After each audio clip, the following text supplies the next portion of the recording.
Higher advocate कर देना चाहिए। हाँ?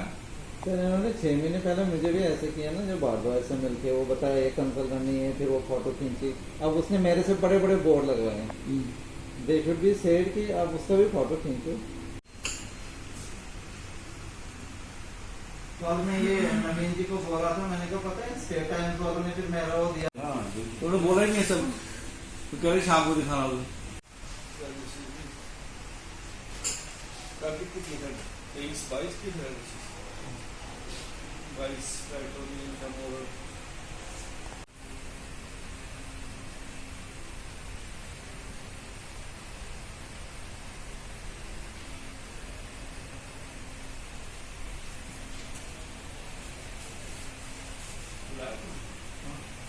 डॉक्टर साहब, कल एक इशू आपके खिलाफ हुआ है, क्या मसला था और आप क्या कहना चाहेंगे उसमें? सबसे पहले तो गुड मॉर्निंग आप सबको। कल का जो मसला हुआ है, जिन्होंने भी ये किया है उनको तो मैं अभी कुछ नहीं कहूँगा, बट जो मैं अपने कुछ पॉइंट्स हैं जो आपके सामने क्लियर करना चाहता हूँ, जिस हिसाब से मिस इन्फॉर्मेशन सर्कुलेट हुई है थोड़ी। पहली चीज़ ये थी कि मैं कोई ऊपर से किसी से सिफारिश करवा के यहाँ पे अटैचमेंट नहीं करवाई हुई है। जो मेरा ऑर्डर है वो प्रॉपर गवर्नमेंट ऑर्डर है 2018 नवंबर 30 नवंबर 2018 का।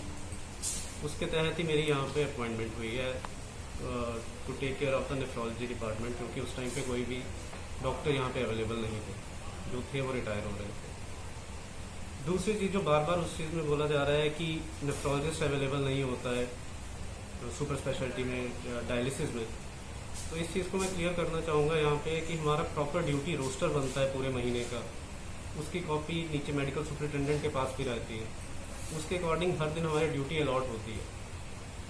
जो वीडियो में दिखाया जा रहा है, जो कि कल मंडे की वीडियो है कि ओपीडी बंद थी और मैं कहीं बाहर था, ओपीडी जिस ओपीडी रूम को बंद दिखाया जा रहा है वो पिछले 4 महीने से बंद है, क्योंकि उस ओपीडी रूम को कोविड के चलते जो डायलिसिस के पेशेंट गांधीनगर में डायलिसिस करा रहे थे उनको यहाँ पे शिफ्ट होना पड़ा, और उनका डायलिसिस का किट जो है वो सारा उस ओपीडी रूम में पड़ा हुआ।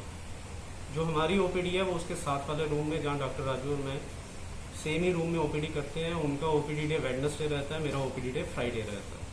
तो कल मेरी कोई ओपीडी नहीं थी, जो सबसे पहली चीज़ है। दूसरा, ड्यूटी रोस्टर के अकॉर्डिंग कल मेरी ड्यूटी यहाँ पे नहीं थी, पर इससे सबसे ज़्यादा ज़रूरी चीज़ जो मैं अभी यहाँ पे क्लियर करना चाहूँगा, कुछ फैमिली इश्यूज़ के चलते हुए मेरे को कल CL लिया, कैजुअल लीव के लिए मैंने पहले से अप्लाई कर रखा था। उसी लीव के तहत मेरे को घर में कुछ ज़रूरी काम था जिसकी वजह से रुकना पड़ा। बात आगे बढ़कर यहाँ तक हुई, मेरी कोई प्राइवेट प्रैक्टिस मैं पिछले 4 महीने से नहीं कर रहा हूँ, आप कोई भी रिकॉर्ड उसमें छान करके देख सकते हैं। जहाँ पे मैं करता हूँ वो भी क्लिनिक बंद है। ये ज़रूर है कि मैंने BN ज्वाइन किया है और उसको ज्वाइन किया अभी 1 हफ्ता, पिछले ट्यूसडे को मैंने वो ज्वाइन किया, और वहाँ की भी जो मेरी शेड्यूलिंग है वो शाम को 4:30 बजे के बाद की है। प्रॉब्लम ये हुई है कल कि वहाँ पे कोई सिक पेशेंट ICU में एडमिट था और ऑलमोस्ट उसकी जान जाने का खतरा था, जिसके लिए वहाँ से रिपीटेड कॉल्स आए हैं मुझे। बावजूद उनके मना करने के, जब वो बहुत श्योर थे कि पेशेंट का बचना मुश्किल है, ऐसे नेफ्रोलॉजिस्ट ओपिनियन उस चीज़ के लिए चाहिए, आई स्टिल टोल्ड देम कि I will come after 4:30 if possible. But क्योंकि कंडीशन ज़्यादा ख़राब थी, और सिर्फ ठीक है मैं एक हॉस्पिटल में काम करता हूँ बट एक डॉक्टर भी हूँ, तो ह्यूमैनिटेरियन और मॉरल ग्राउंड्स पे मुझे बीच में वहाँ पे जाके उस ICU पेशेंट को अटेंड करना पड़ा। उसी दौरान जो बीच में जो भी मीडिया पर्सन जो वहाँ पे आए थे, अगर आप उनकी बात भी ध्यान से सुनेंगे तो वो भी यही चीज़ कंप्लेंट कर रहे हैं कि पेन है उनके किसी पेशेंट को, उनको वो दिखाना चाहते हैं। क्योंकि मेरा कल वहाँ पे डे नहीं था, सिर्फ मैं सिक पेशेंट्स के लिए वहाँ पे गया हुआ था, तो मैंने उनको बोला कि कुछ ज़रूरी टेस्ट करवा लीजिए, टेस्ट करवा के आप मेरे को अगले दिन शाम को, जो मेरा उनके साथ शेड्यूल टाइम है Tuesday Thursday Saturday evening time का, उस इवनिंग टाइम में आके दिखाइए।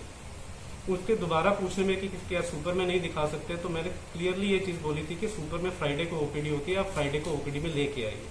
बात वहीं पे ख़त्म हो गई थी। कहीं पे भी मैंने एक बार भी ये नहीं बोला कि आपको बार बार कि यहीं प्राइवेट ही आना पड़ेगा, मैं तभी आपको देखूंगा, ऐसा कहीं भी क्लियर नहीं था। कहीं पे आप वो क्लिपिंग चाहे दोबारा देख लीजिए। तो ना मैं उस किस्म का इंसान हूँ कि मेरे को कोई पैसे का बहुत लालच है या मुझे कुछ पैसा कमाना है इन चीज़ों से लेके। अगर पैसा कमाना हो तो फिर बहुत बड़े बड़े बिजनेस हैं, मैं वो भी कर सकता हूँ, इसमें कितना ही पैसा कम हो जाएगा। बाकी मेरे पॉइंट से जो मैं बेस्ट पॉसिबल उस पेशेंट के लिए कल के हालात में कर सकता था, मैंने वो किया है।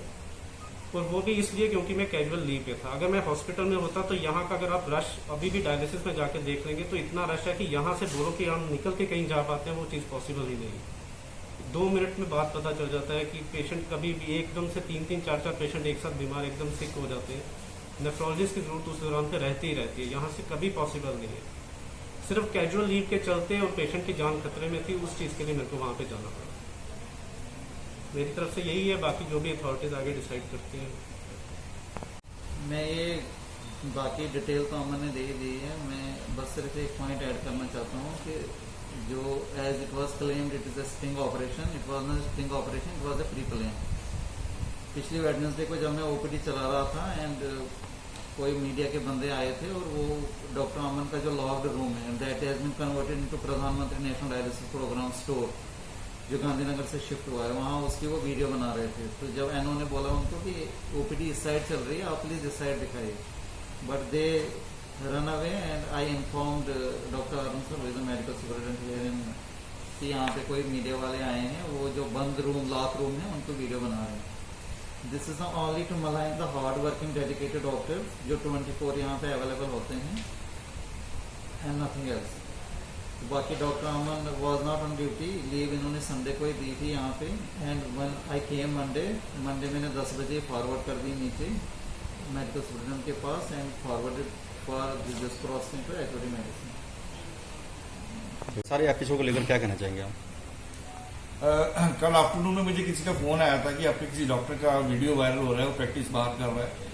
तो मैंने वो वीडियो देखा, जब उसको देखा तो सबसे पहले मेरे दिमाग में आया कि मैं कही तो डॉक्टर अमन का वीडियो है और डॉक्टर अमन की सुबह 10 बजे मेरे को एप्लीकेशन आई थी कि मैं is on leave and doctor Raju Bhandari ने मुझे फॉरवर्ड की थी, नंबर 1।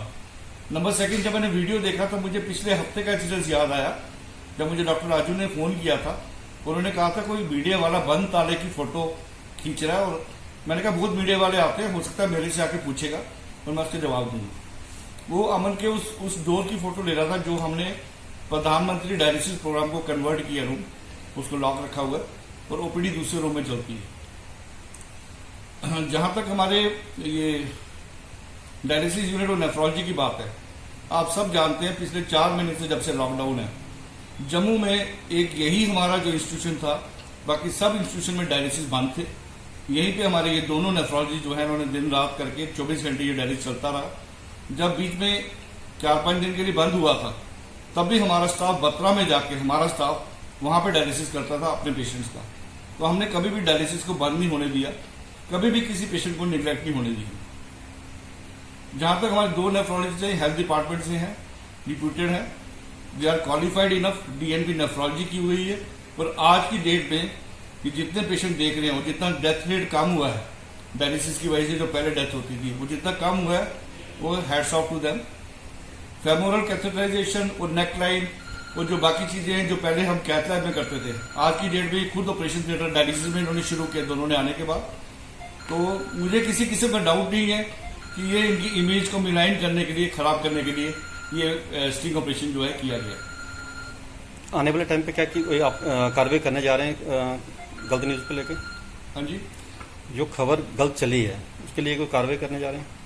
कार्रवाई हम ये एक तो हमने प्रिंसिपल को फैक्ट्स लिख के दिए, जो भी ये फैक्ट्स है, जो कल का इंसिडेंट जो आया है उसके फैक्ट्स हमने पूरे लिख के दिए कि क्या किया। मुझे वो लास्ट वीक का इंसिडेंट जो याद है कि ये एडवांस में कोई शूट कर रहा था और इसको मिक्स करके उन्होंने एक स्टिंग बना दिया, जबकि ऐसा कुछ नहीं, डॉक्टर साहब ने ऐसा कुछ नहीं कहा हुआ उसमें। जो अपनी ओपीडी रेगुलर हफ्ते में जो 1 दिन ओपीडी होती है वो अटेंड करते हैं, डायलिसिस को डेली किया जाता है हमारे यहाँ पे। पर हाँ, मुझे लगता है कि अगर डॉक्टर अमन में भी यह है कि इंसान को इतनी छोटी सी बात जो बहुत बड़ी बात जो है ये दिल को हर्ट करती है, ही शुड गो फॉर मानहानि का दावा करना चाहिए।